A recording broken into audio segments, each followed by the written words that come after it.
Hi friends, complete kitchen হাউসে সকলকে স্বাগত জানিয়ে আমি নন্দিনী আজ আপনাদের সাথে শেয়ার করব সম্পূর্ণ নিরামিষ চিড়ের পোলাও।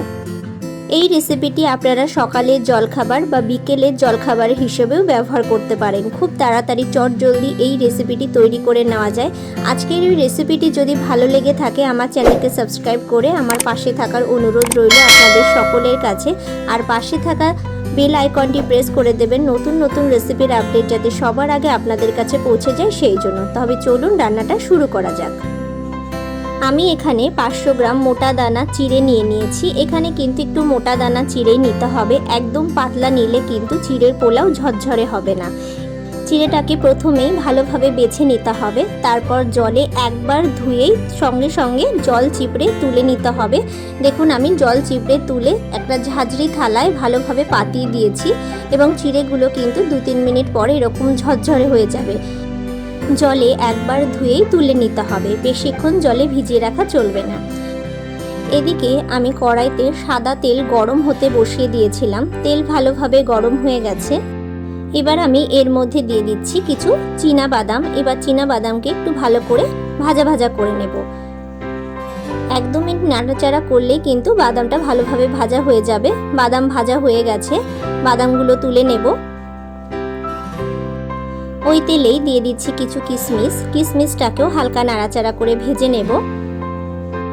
কিশমিশ ভাজা হয়ে গেছে, কিশমিশগুলোকেও তুলে নেব। ওই তেলেই এবার আমি দিয়ে দিচ্ছি 2টো মাঝারি সাইজের ডুমো ডুমো করে কেটে রাখা আলু। আলুর মধ্যে সামান্য একটু লবণ দিয়ে আমি আলুগুলোকে ভেজে নেব। এখানে হলুদ ব্যবহার করব না।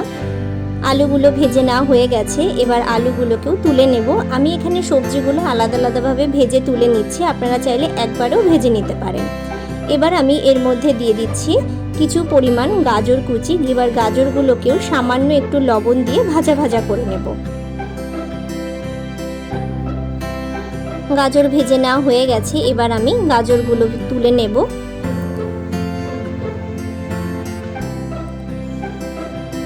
ওই তেলের মধ্যে এবার আমি দিয়ে দিচ্ছি কিছু পরিমাণ বিনস আর দিয়ে দিচ্ছি কিছু ক্যাপসিকাম। এখানে আমি সবজির পরিমাণটা আপনাদের বললাম না, এখানে আপনারা সবজি আপনাদের পছন্দ মতো দেবেন এবং আপনাদের পছন্দ মতো অনুসারেই সবজিগুলো ব্যবহার করবেন। বিনস আর ক্যাপসিকামও আমি সামান্য লবণ দিয়ে ভেজে নিয়েছি, এবার আমি তুলে নেব। এই পোলাওতে যত সবজি অ্যাড করা যায় ততই কিন্তু পোলাওয়ের টেস্টটা ভীষণই ভালো আসে, তাই আপনারা আপনাদের পছন্দ মতো সবজি এখানে অ্যাড করতে পারেন। ওই কড়াইতেই এবার আমি দিয়ে দিচ্ছি 1 চামচ পরিমাণে ঘি। ঘিটাকে বেশ ভালো করে গরম হতে দেব। ঘিয়ের পরিমাণটা এখানে একটু বেশি ব্যবহার করতে হবে, তা না হলে চিড়ের যে একটা গন্ধ থাকে সেটা থেকে যাবে। এখানে আমি 2টো তেজপাতা মাঝখান থেকে চিড়ে দিয়ে দিলাম 3 টুকরো দারচিনি আর 3টে ছোট এলাচ ফাটিয়ে।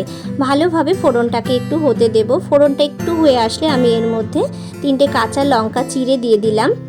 ঝালটা আপনারা যে যেরকম খেতে পছন্দ করেন সেই অনুসারেই দেবেন। আমি পোলাওটা একটু ঝাল ঝাল মিষ্টি মিষ্টি তৈরি করব, সেই অনুসারেই আমি লঙ্কাটা দিয়েছি। এবার আমি ভিজিয়ে রাখা চিড়েগুলো দিয়ে দিলাম। চিড়েগুলো দিয়ে বেশ ভালো করে নাড়াচাড়া করে চিড়েটাকে ভেজে নিতে হবে।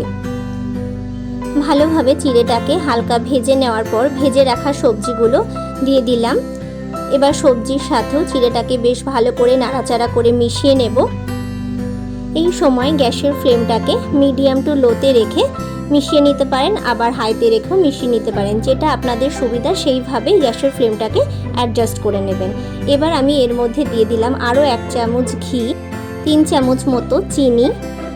মিষ্টিটা আপনারা যে যেরকম খেতে পছন্দ করেন সেই অনুসারেই দেবেন। দিয়ে দিলাম পরিমাণ মতো লবণ আর দিচ্ছি 1 চামচ মতো গরম মশলার গুঁড়ো। এবার ভালোভাবে আবারও নাড়াচাড়া করে মিশিয়ে নেব। ভালোভাবে ততক্ষণ পর্যন্ত নাড়াচাড়া করব যতক্ষণ না চিড়িটা সম্পূর্ণভাবে গলে যায়। আপনারাও বাড়িতে এই রেসিপিটি ঠিক এইভাবে তৈরি করে দেখতে পারেন। আশা করছি আপনাদেরও ভীষণ ভালো লাগবে। তবে অবশ্যই চিড়েটাকে বেশ ভালো করে ভাজা ভাজা করে নিতে হবে, তা না হলে চিড়ের একটা কাঁচা গন্ধ কিন্তু থেকে যাবে। তাই ভালোভাবে চিড়েটাকে নাড়াচাড়া করে ভেজে নিতে হবে।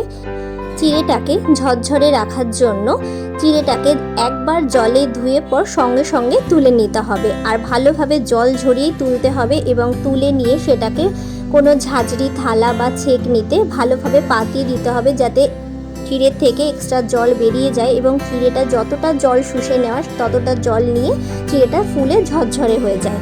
এই ট্রিক্সগুলো কিন্তু অবশ্যই খেয়াল রাখতে হবে। চিড়ের পোলাও একদমই তৈরি হয়ে গেছে। গরম গরম চিড়ের পোলাও সার্ভের জন্য একদমই তৈরি। আপনারাও বাড়িতে ঠিক এইভাবে ট্রাই করে আমাকে কমেন্ট করে জানাতে ভুলবেন না আপনাদের কেমন লাগলো।